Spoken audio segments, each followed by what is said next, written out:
I have to say that facing is the force behind an edge. It goes where a fold or binding would be challenged. It adds strength where needed and can magically disappear when it should be invisible. To understand how a facing works for your garments and how you can sew them, watch this. The pattern you're making will include a special piece for each facing you need. As you can see, they were made for each other. The facing is a mirror image of the edge it finishes. This is how it looks as a pattern, and this is how it looks when it's sewn into the garment. Here, we're looking at an armhole facing. It's sewn into the armhole to finish the edge and hold its shape, and it's supported by a layer of interfacing. Interfacing, that's the secret ingredient. It's an extra layer that supports and stabilizes the facing. There are many types of interfacing.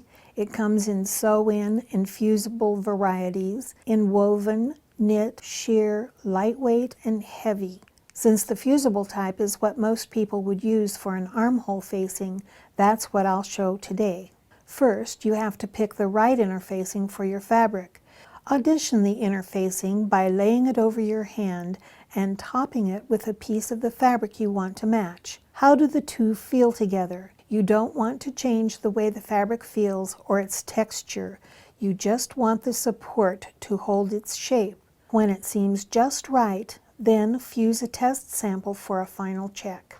Use the same facing pattern to cut the interfacing. Cut it in the same way you do your fabric in a double layer with matching sides together. When you've cut the shape, remove the pattern and trim all but 1/8 inch off the seam allowances. That leaves just enough to catch the interfacing in the seam, but not so much that it adds bulk to the seams. Also, trim off the corners so they don't add unnecessary bulk. Then go to your iron. You need 3 things for a good fuse: moisture, heat, and pressure. The directions for how to fuse your particular interfacing give the specifics about pre-treating and the proper heat settings to use. Place the facing face down on your ironing board and center the interfacing adhesive side down over it. The adhesive side is the rough side. Cover everything with a damp press cloth and set your iron for steam. This is where the moisture comes from, and it's essential for a good bond. You may even add a little more as needed with a spray bottle of water. Set your iron for the highest heat your fabric can handle. In an up and down motion, press the iron in the middle of the facing piece.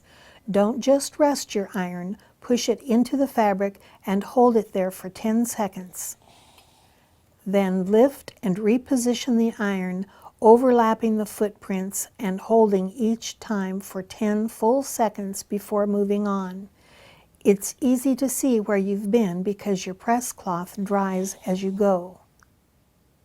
When you have covered the whole facing, allow it to cool before you touch it.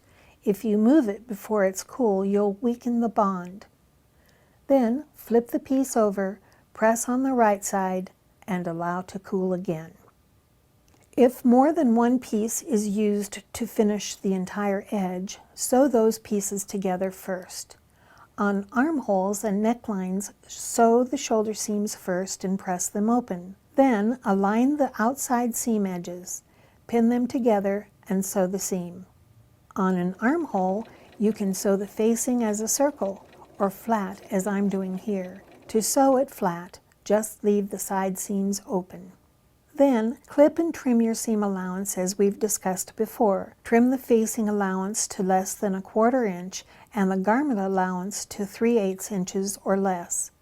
Don't clip through both seam allowance layers at once. Stagger the clips on both sides so they aren't aligned and show through the garment. Press the seam allowances toward the facing. Turn the right side of the fabric up and stitch through all of the layers on the facing side of the seam. This is called understitching and is used to keep the facing from rolling to the outside when the garment is worn. This same method is used to attach all facings. Sometimes the shapes, and therefore the clipping, are more involved. To sew the side seam, align the underarm seam Start at the facing edge with the right sides together and sew the seam down the side to the hem. Press the seam open and turn the facing inside the armhole. Tack it to the seam allowances so it doesn't flop around, and you're set.